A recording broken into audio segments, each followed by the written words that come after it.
말씀 찾도록 하겠습니다. 말씀은 열왕기상 18장 22절에서 29절 말씀까지입니다. 말씀은 열왕기상 18장 22절에서 29절 말씀까지입니다. 우리가 다 찾으셨으면 교독하여서 읽도록 하겠습니다. 엘리야가 백성에게 이르되 여호와의 선지자는 나만 홀로 남았으나 바알의 선지자는 450명이로다. 그런즉 송아지 둘을 우리에게 가져오게 하고 그들은 송아지 한 마리를 택하여 각을 떠서 나무 위에 놓고 불은 붙이지 말며 나도 송아지 한 마리를 잡아 나무 위에 놓고 불은 붙이지 않고 너희는 너희 신의 이름을 부르라. 나는 여호와의 이름을 부르리니 이에 불로 응답하는 신 그가 하나님이니라. 백성이 다 대답하되 그 말이 옳도다 하니라. 엘리야가 바알의 선지자들에게 이르되 너희는 많으니 먼저 송아지 한 마리를 택하여 잡고 너희 신의 이름을 부르라. 그러나 불을 붙이지 말라. 그들이 받은 송아지를 가져다가 잡고 아침부터 낮까지 바알의 이름을 불러 이르되 바알이여 우리에게 응답하소서 하나 아무 소리도 없고 아무 응답하는 자도 없으므로 그들이 그 쌓은 제단 주위에 뛰놀더라.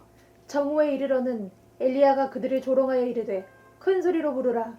그는 신인즉 묵상하고 있는지 혹은 그가 잠깐 나갔는지 혹은 그가 길을 행하는지 혹은 그가 잠이 들어서 깨워야 할 것인지 하매 이에 그들이 큰 소리로 부르고 그들의 규례를 따라 피가 흐르기까지 칼과 창으로 그들의 몸을 상하게 하더라. 함께 읽겠습니다. 이같이 하여 종호가 지났고 그들이 미친 듯이 떠들어 저녁 소재 드릴 때까지 이르렀으나 아무 소리도 없고 응답하는 자나 돌보는 자도 아무도 없더라. 아멘. 오늘 선포하고자 하는 메시지의 말씀은 바알 섬기듯 예수님을 숭배하는 크리스찬이라는 제목으로 말씀을 선포하고자 합니다.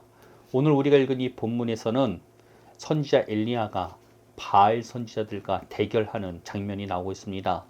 그 당시 배경은 북이스라엘의 왕 아합이 다스리고 있던 때였습니다. 이스라엘이라는 나라는 그 당시 솔로몬의 아들 때부터 나라가 둘로 나누어지게 되었습니다. 남유다와 북이스라엘로 나누어지게 되었는데요. 다윗과 솔로몬의 후손들은 남유다를 다스렸고 유다와 베냐민을 제외한 이스라엘 10지파는 북이스라엘에서 자기들 나름대로의 왕을 세워서 다스리고 있었습니다. 아합 왕은 이러한 북이스라엘의 왕이었습니다. 그는 하나님께서 평가하시기에도 무척이나 악한 왕이었습니다. 특히 이세벨이라는 여인을 아내로 삼고 있는 왕으로 유명합니다. 그렇기 때문일까요? 하나님께서는 이 악한 왕이 다스리는 때에 북이스라엘의 엘리야라는 선지자를 사용하시게 됩니다. 엘리야 선지자는 무척 담대하게도 왕 앞에 나아가서 하나님의 말씀을 선포하죠. 그것은 굉장한 용기가 필요한 일이었습니다. 왕에게는 생사 여탈권이 있었기 때문입니다. 즉 왕이 말만 한마디 하면 엘리야는 죽은 목숨이었다는 것입니다. 그럼에도 불구하고 이 엘리야 선지자는 담대하게 왕 앞에 나가서 그 왕의 악함을 꾸짖고 뿐만 아니라 이스라엘에 더 이상 비가 내리지 않을 것을 경고하고 떠나버리게 됩니다. 엘리야의 선포대로 이스라엘에는 진짜 말도 못할 가뭄이 일어나게 됩니다. 그리고 3년이 지나서야 엘리야 선지자는 다시 아합 왕 앞에 나서게 되는 것입니다. 그리고는 아합 왕에게 말하죠. 바알과 아세라 선지자들 모두 데리고 나오라고 말이죠. 그리고 시작된 게 이 바알 선지자들과의 대결이었습니다. 이 대결은 진짜 하나님이 누구인지를 가려보자는 대결이었습니다. 각자 준비한 재물을 제단에 쌓아놓고 불로 응답하는 자가 하나님이라는 것이었죠. 그리고 사람이 많은 바알 선지자들부터 이러한 시도를 하게 됩니다. 그리고 바알 선지자들은 하루 종일 재물 옆에서 서성거리면서 자신의 신 바알을 찾지만 응답받지 못하게 됩니다. 엘리야는 이러한 바알 선지자들을 조롱하기에 이르게 되죠. 그리고 그 말에 흥분했던 바알 선지자들은 칼로 몸에 상처를 내면서까지 자신들의 신을 찾지만 그 어떠한 응답도 받지 못하게 됩니다. 그러나 엘리야는 이제 자신의 재물, 자신이 준비한 재물과 제단에다 물을 뿌리는 일을 하게 됩니다. 물을 뿌리는데 그 제단과 재물 사이에 이렇게 그 고랑이라고 해야 될까요? 그것을 깊이 파놓은 다음에 물을 뿌리기 시작했다고 합니다. 그런데 얼마나 많은 물을 뿌렸냐면 이 고랑에 물이 고일 정도로 엄청나게 많은 물을 뿌렸던 것 같습니다. 우리가 곰곰이 생각해 봅시다. 우리가 나무로 불을 지필 때 물을 뿌리면 어떤 일이 일어날까요? 불이 붙겠습니까? 절대 붙지 않겠죠. 근데 엘리야는 이러한 기이한 행동을 하게 됩니다. 그리고 엘리야가 하나님 앞에 기도했을 때 하나님은 불로 응답하심으로써 그 재물과 그 제단을 불살라버리는 일이 일어나게 됩니다. 사람들 눈에는 정말로 불가능해 보일 만한 일들이 엘리야를 통해서 드러난 것이라고 할 수 있습니다. 저는 이런 모습들을 보면서 엘리야의 조롱이 오늘날 믿는 이들에게 쏟아지고 있는 것은 아닌가 생각해 보게 되었습니다. 예수님을 섬기고 있다고는 하지만 어떠한 능력도 보이지 못하고 세상의 조롱 속에서 입을 다물고 있는 제 자신과 그리고 오늘날 믿는 이들이 이러한 모습들이 바알 선지자들과 다를 바가 없는 것은 아닌가라는 것입니다.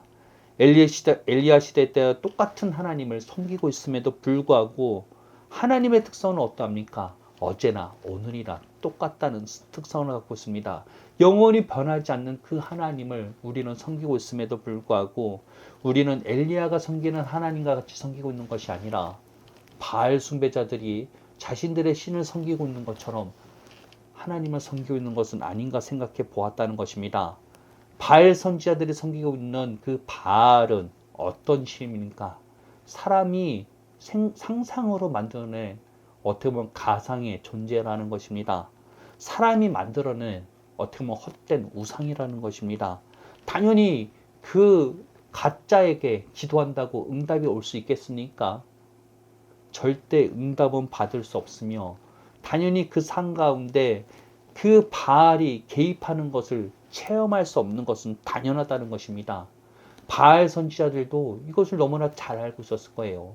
그들이 부르짖고 그들이 찾아도 응답하지 않을 것을 이미 그들도 알고 있었다는 것입니다. 기대하지 않고 있었다는 거예요. 그들은 자신들의 신이 자신들에게 응답할 것을 기대하지 않았을 것입니다. 그렇게 엘리야가 나아가서 제단 앞에 나가 물을 뿌리고 이런 모습들을 보면서 오히려 그들은 어차피 엘리야의 하나님도 응답하지 않을 것이라는 생각을 하고 있지 않았을까요? 자신들에게 응답하지 않았던 것처럼 엘리야에게도 그와 같은 일들이 일어나지 않을 것이라고 생각하고 느긋하게 지켜보고 있었을 것입니다. 때론 엘리야를 조롱하면서 그들은 엘리야의 모습들을 보고 있었을 것입니다. 그러나 엘리야의 기도가 끝마치자마자 불이 임함으로 그들의 운명은 뒤바뀌게 되어버렸습니다.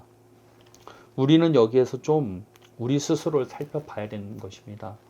우리는 정말로 우리의 삶 가운데 하나님께서 초자연적인 개입을 하실 것을 기대하는 자인가 아니면 기대하지도 않는 자인지를 스스로 살펴봐야 된다는 것입니다. 어떻게 보면 우리는 살아계신 하나님을 섬기고 있음에도 불구하고 하나님께서 우리의 삶 가운데 초자연적으로 개입하시는 것들에 대해서 기대도 하지도 않고 바라지도 않고 있는 상태는 아닌가. 어떻게 보면 죽어있는 신을 섬기고 있는 바알 선지자들과 똑같은 사고관을 갖고 있는 것은 아닌가를 스스로 살펴봐야 된다는 것입니다. 오늘날 하나님의 초자연적인 기적들을 하나님의 초자연적인 개입들을 바라면서 기도하는 자들을 오히려 뜯어 말리고 있는 게 오늘날의 상황은 아닌가 생각해 봅니다. 너 너무 말씀 중심으로 가야지 은사 중심으로 가는 거 아니냐 하면서 비난하며 뜯어 말리고 있다는 것입니다.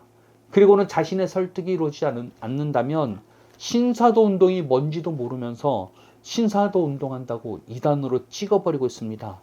그러면서 자신은 은사가 아닌 말씀 중심이라고 주장하며 열심히 교회 가서 봉사 열심히 하고 11조하고 공예배 참석하다 보면 천국 갈 것이라고 생각합니다. 이 땅에서 하나님께서 응답하시고 그 삶을 이끌어 가실 것은 기대하지는 않은 채 죽고 가면 가게 될 하나님의 나라, 천국만 보며 지금 닥쳐오는 어려움과 환난 속에서 혼자 버텨내며 이것이 자기 자신을 부인하는 십자가의 삶을 살고 있다고 자랑하는 지경에 빠지고 있다는 것입니다. 하나님께서 말씀하시고 삶에 개입하시는 것은 어떤 기대도 하지 않은 채 하나님께서 개입하지 못하도록 스스로 문을 닫아놓은 채 예수님을 바알 숭배하듯이 섬기고 있는 게 오늘날 우리와 교회의 현실 아닙니까? 분명 예수님의 제자들은 초자연적인 기적들이 늘 함께 했습니다. 그들의 기도에 병든 자들이 치유되는 일이 일어났으며 베드로의 복음 전도에 3,000명이 한꺼번에 회심하는 일이 일어나기도 했습니다. 감옥에 갇힌 베드로를 위해 함께 모여 중보할 때 하나님께서는 초자연적으로 베드로를 감옥에서 꺼내주는 일도 하기도 하였습니다. 사도 바울의 설교를 듣다가 순간 졸아서 난간에 떨어져 죽은 사람이 다시 살아나는 기적이 일어나기도 하였습니다. 분명 초대교회 때에는 복음을 말로만 하지 않았고 능력과 함께 전하였으며 예수 믿는 자들은 하나님의 인도함을 받는 것이 무척이나 자연스러워 보였습니다. 그런데 오늘날을 교회는 어떤 일이 일어난 것일까요? 어떻게 하나님을 섬긴다고 하는 교회가 하나님께서 응답하실 것을 초자연적으로 삶에 개입하실 것에 대해서 어떠한 기대도 하지 않는 채 교회 생활 속에서 갇혀 바알 선지자들과 다를 바 없이 하나님께서 개입하는 것 자체를 기대하지 않는 상황에 이르게 된 것일까요? 물론 모든 교회가 그와 같다는 것은 아닙니다. 그런데 우리가 신앙생활을 하다 보면 많이 보시지 않았습니까? 의외로 하나님께 응답받는 것을 전혀 기대도 하지 않는 교회와 성도들이 무척이나 많다는 것을 말입니다. 사실 왜 교회가 이렇게까지 되었는지에 대해서 변명해 본다면 오늘날 현대사회의 교육에 많은 영향을 받았기 때문입니다. 현대교육은 이성을 무척 중요하게 여기고 있기 때문입니다. 실제로 교육 수준이 높은 지역에서는 교회 안에서 치유나 기적이 일어나는 경우가 무척 드뭅니다. 저도 가끔 선교 현장에서 죽은 사람도 살려봤다고 해서 유명한 외국 사역자들의 집회에 찾아가 봤는데 그냥 사람들이 기도받을 때 소리 지르고 넘어지는 것 말고는 어떤 기적도 보지 못했습니다. 그런데 실제로 교육 수준이 무척 낮은 나라에서는 여러 가지 기적들이 일어난다는 것입니다. 예전에 유튜브에서 아프리카에서 대형 집회를 하는데 죽은 사람을 위해서 기도하는데 살아나는 영상을 본 적이 있습니다. 사람들이 환호를 하고 있는데 부활을 한 사람만 스스로 무슨 일이 일어났는지 모르겠다는 표정으로 주변을 보고 둘러보면서 이렇게 얼타는 모습들을 본 적이 있습니다. 저는 이 영상이 이제 사람들은 조작했다라고 말할 수도 있지만 저는 오늘날도 죽은 자가 부활할 수 있다고 믿기에 사실이라고 믿고 싶습니다. 왜냐하면 오늘날도 하나님께서는 초자연적으로 우리의 삶 가운데 개입하실 수 있기 때문입니다. 아이러니한 것은 이렇게 현대 교육을 받은 사람들이 놀랍게도 교회에서 일어나는 기적들에 대해서는 배타적인데 샤머니즘에는 엄청 영향을 많이 받는 것들은 좀 놀라운 사실이기도 합니다. 그런데 교회 안에서 하나님의 초자연적인 개입을 기대하지 않게 된 것은 사실 현대의 교육만 이유는 아닐 것입니다. 교회 안에서의 문제가 사실은 있기 때문입니다. 종교개혁은 분명 반드시 필요한 것이었습니다. 무척 잘한 개혁 운동이라고 할 수 있습니다. 믿음으로 구원받는다는 거, 개인이 성경을 소유할 수 있다는 거, 그리고 우리 각자 모두가 만인 재산적인 직분을 갖고 있다는 사실을 알린 것은 너무나 중요한 사실이에요. 그런데 이런 긍정적인 부분들도 있었지만 그렇지 못한 부분들도 있었습니다. 그것은 종교 개혁자들이 은사 중단론을 주장한 것이었습니다. 그것은 모든 은사가 사도 때를 끝으로 끝났다는 것입니다. 그 주장의 근거를 고린도전서 13장 8절에서 10절을 많이 들기도 합니다. 제가 한번 읽어드리도록 하겠습니다. 사랑은 언제나 언제까지나 떨어지지 아니하되 예언도 패하고 방언도 그치고 지식도 패하리라. 우리는 부분적으로 알고 부분적으로 예언하니 온전한 것이 올 때에는 부분적으로 하던 것이 패하리라. 종교개혁 당시의 가톨릭 안에서는 무척 미신적인 요소들이 많았다고 합니다. 솔직히 지금 선창식을 할 때에도 빵이 진짜 예수님의 피가 되고 포도주는 정말로 예수님의 피가 된다고 가톨릭 교리는 믿고 있지 않습니까? 그런데 그때는 얼마나 더 심각했겠습니까? 아마 개혁자들은 이런 미신적이고 신비적인 요소들을 잔뜩 가지고 있었던 가톨릭 교회를 무척 좋지 않게 보고 있었던 것 같습니다. 굉장히 부정하고 싶었겠죠. 그래서 은사 중단론을 주장한 것입니다. 그런데 성경에서는 이 은사가 폐하여지는 때는 온전한 것이 올 때라는 조건이 있습니다.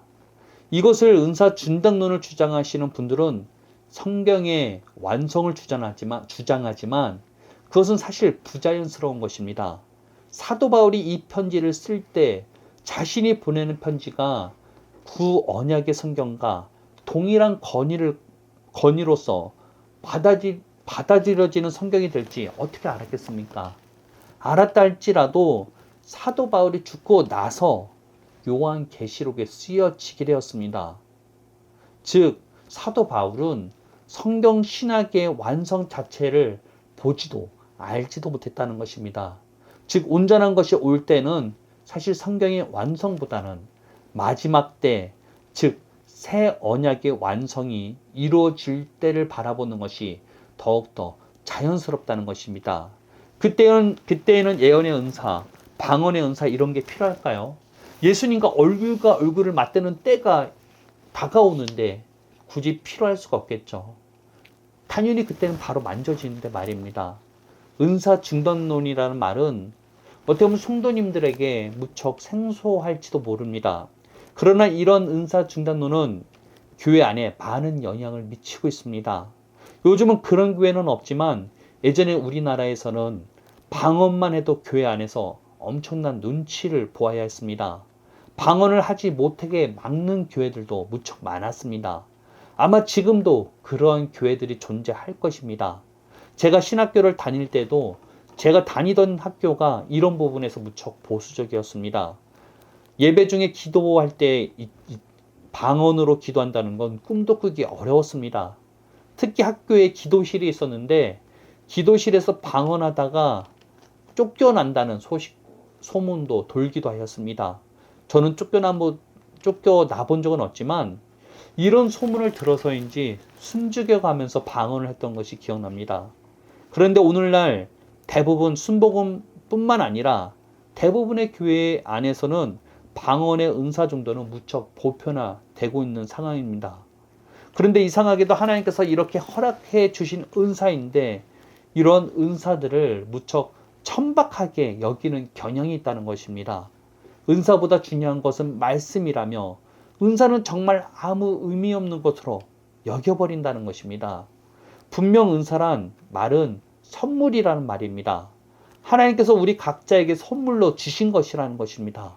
그런데 그것을 천박하게 여긴다면 그 선물을 주시는 하나님을 천박하게 여기는 것과 다를 바가 무엇이겠습니까? 제가 은사만 중요하고 교회는 은사 중심으로 돌아가야 한다 이런 말을 하고 싶은 것이 아닙니다. 은사는 오늘날 성도들이 복음을 증거하기 위한 하나님께서 우리에게 허락하신 무기라는 것입니다. 초대교회 성도들도 복음을 전할 때 말만 앞세우지 않았습니다. 병든 자들을 일으키고 여러 가지 기적을 통해서 사람들에게 놀라움을 안겨주었다는 것입니다. 그렇게 베드로는 설교할 때 3,000명이 한꺼번에 회심하는 일이 일어나지 않았겠습니까? 우리는 잘못된 은사관에서 돌이켜야만 합니다. 하나님께서 주신 것이라면 분명 우리에게 필요하고 중요하기 때문에 허락하신 것인데 이런 은사를 천박하게 여기는 것 자체가 하나님 앞에 죄가 될 수 있다는 것입니다. 하나님의 초자연적인 개입들을 천박하게 보고 있는데 어떻게 하나님께서 초자연적으로 우리의 삶 가운데 기입하실 수 있겠습니까? 솔직히 바알 선지자와 다를 바가 무엇입니까? 바알 선지자들은 당연히 응답하지 않을 것으로 알고 있었죠. 왜냐하면 그들이 믿는 신 자체가 실체도 없는 우상이기 때문 아니겠습니까? 실체가 없는데 어떻게 체험할 수 있으며 기대할 수 있겠습니까? 그런데 우리는 실체를 가지고 있으며 오늘도 살아계신 하나님 앞에 있으면서도 기대하지 않고 있다는 것입니다. 그 개입들을 오히려 천박하게 여기고 있는 상황이 오늘날 우리들의 상황이 아닌가 살펴봐야 한다는 것입니다. 정말 이를 어떻게 하겠습니까? 이 죄가 얼마나 큽니까? 하나님을 섬긴다고 하는 사람들이 바알 선지자와 다를 바 없이 하나님을 섬기고 있으니 말입니다. 그런데 확실하게 분별해야 될 것이 있습니다. 은사는 복음을 전하기 위한 하나의 수단과 같다는 것입니다. 즉 은사가 목적이 될 수 없다는 것입니다. 그런데 이런 은사만 가르치고 기적만 나타내고자 하는 집회는 피하셔야 합니다. 능력이 나타났다고 우르르 물려갈 것이 아니라 그 능력을 통해서 정말로 복음을 증거하는지, 복음을 통해서 우리에게 주어진 새 언약의 삶이 어떠한 것인지, 하나님의 나라와 하나님의 통치를 받는 삶이 어떠한 것인지 가르치지 못한다면 어떠한 유익도 없다는 것입니다. 유익이 없을 뿐만 아니라 해악을 끼치는 수준입니다. 그러한 자리에서 피하시고 도망치셔야 합니다. 그러한 곳에는 예수님의 이름만 말할 뿐이지 정말 예수님이 역사하지 않는 곳이기 때문입니다. 능력이 나타난다고, 기적이 나타난다고 따를 것이 아니라 복음이 선포되는지 새 언약의 삶이 어떠한 것인지에 대해서 말할 수 있는 사역자들을 찾으셔야 된다는 것입니다. 그런데 엘리야의 조롱은 사실 제 자신에게도 향했기에 이 말씀을 준비하게 되었습니다. 제가 바알 섬기듯 예수님을 숭배하는 크리스천이었다는 것이죠. 물론 다른 사람이 관심을 갖기를 바라는 마음으로 이렇게 자극적인 제목을 지은 것도 사실이지만 제 자신에 대한 채찍과 같은 제목이었습니다. 제가 은사에 대해서 천박하게 보고 은사 중단론을 믿어서가 아닙니다. 제 안에서 저도 모르게 초자연적인 하나님의 개입에 대한 기대가 없었음을 깨달았기 때문입니다. 분명 이성적으로는 오늘날도 하나님께서 초자연적인 개입이 있음을 알고 있음에도 불구하고 당장 닥쳐오는 환경 속에서 하나님의 초자연적인 개입을 기대하지 못했던 제 모습이 바알 숭배자와 다를 바가 뭐냐 하는 생각이 올라왔다는 것입니다. 바알 숭배자들은 가짜를 믿으니 당연히 경험도 응답도 있을 수가 없죠. 그러니 자신이 기도하면 응답 받을 것이란 기대조차 하지 않게 되는 것입니다. 저는 살아계신 하나님을 섬기면서도 그들과 같이 다를 바 없이 기대하지 못하고 있었다는 것을 깨달았다는 것입니다. 그래서 왜 그럴까 찾아본 것이 현대 교육과 은사 중단론이었습니다. 그런데 정말 여기까지 설교를 듣는 분들이라면 저와 비슷한 심정이 아닐까 생각해 봅니다. 오늘날도 하나님의 초자연적인 개입이 있다고 믿지만 막상 내 삶에 문제가 닥쳐온다면 기대하기보단 자꾸만 인간적인 방법만 찾고 있는 모습들 말입니다. 우리는 우리 스스로 받아들이든 받아들이지 않든 간에 세상의 영향을 받고 있는 존재임을 깨달아야 합니다. 그렇게 우리에게 필요한 것은 자기를 부인하는 것입니다. 자기 부인은 어려운 일이 다가올 때 꾹 참는 것이 아닙니다. 성경에서 우리가 그리스도와 함께 죽었음을 선포했으니 그 말씀에 따라 믿음으로 자기를 부인하는 것입니다. 현대 교육의 영향을 받아 초자연적인 개입을 받아들이지 못하는 나를 부인해야만 합니다. 잘못된 교리를 받아들인 것은 아니지만 그 안에서 자라왔기 때문에 받아온 영향력들을 거절하고 그것들을 믿음으로 부인해야 하는 것입니다. 이 땅에서 하나님 없이 살아온 내 자신을 부인하고 새 사람을 입을 때 우리는 하나님의 초자연적인 개입이 우리 삶 가운데 열리게 되어 있다는 것입니다. 저는 그것이 하나님의 통치를 받는 삶의 키포인트라고 믿고 있습니다. 우리는 이미 받은 약속이 있지만 아직 완전한 성취를 경험하지 못한 상태입니다. 정말 부분적으로 경험할 수밖에 없는 상황이라는 것입니다. 그리고 그 부분적인 경험을 하기 위해서는 우리는 하나님의 통치를 받는 것이 무엇인지 깨달아야 합니다. 그리고 그 힌트는 예수님의 공생의 사역 때 가장 많이 선포된 메시지 안에 녹여 있다는 것입니다. 그것은 회개하라입니다. 회개는 분명 하나님 앞에 죄를 고백하는 것을 말할 수도 있지만 궁극적으로는 자기를 부인하는 것이 정말 회개라는 것입니다. 믿음으로 하나님의 통치를 받지 않으려 하는 자신을 부인하고 새 사람을 잇는 삶이 정말 궁극적인 회개라는 것입니다. 새 사람을 잇는 것은 하나님의 말씀대로 선포하고 믿는 것입니다. 우리에게 주어진 약속을 믿음으로 선포하시길 바랍니다. 저는 요한복음 1장 12절 말씀을 정말로 자주 선포합니다. 정말 짧으면서도 내가 누구인지 확실하게 말해주기 때문입니다. 혹시 모르시는 분이 있을 수도 있으니 제가 읽어드리도록 하겠습니다. 영접하는 자, 곧 그 이름을 믿는 자들에게는 하나님의 자녀가 되는 권세를 주셨으니 말씀을 입으로 고백하고 선포해야만 합니다. 내가 누구인지를 주장해야만 합니다. 이전에 내가 어떠한 영향을 받았든 바알 선지자들과 똑같이 우상 숭배하듯 하나님을 섬겼든지 자기를 부인하시고 하나님의 말씀으로 자기를 새롭게 주장하시기를 바랍니다. 하나님의 통치가 여러분의 모든 삶의 영역에 임하게 될 것입니다. 자기를 부인하시고 하나님의 말씀으로 새롭게 자기를 주장함으로써 더 이상 바알 섬기듯 예수님을 숭배하는 크리스찬에서 돌이키시기를 예수님의 이름으로 축복합니다. 아멘. 기도하겠습니다. 하나님, 우리가 정말로 하나님을 열심히 섬기고자 하였지만 하나님의 초자연적인 개입들을 나도 모르게 기대하지 못하였습니다. 자꾸 인간적인 방법으로만 문제를 해결하려고만 하였지 하나님께 구하지 못하고 하나님의 개입을 기대하지 못했던 것들을 회개합니다. 하나님, 정말로 이제는 우리 자신을 부인함으로써 주님 앞에 나아갑니다. 더 이상 우리 자체는 존재하지 않습니다. 이미 그리스도와 함께 십자가에 못 박혔으니 이제는 우리는 더 이상 존재하지 않고 오직 우리 안에 그리스도만이 존재합니다. 주님, 우리가 이제는 새로운 피조물을 입겠습니다.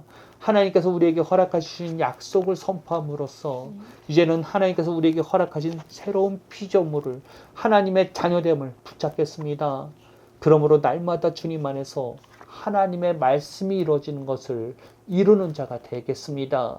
우리는 단순히 예수 믿고 천국 가는 존재가 아니라 이 땅 가운데서 하나님의 나라를 확장시키도록 부르심을 받은 자들이라는 것입니다. 모든 죄의 결과에서 자유함을 받을 수 있도록 주님, 우리에게 지혜를 주시고 능력을 허락하여 주옵소서.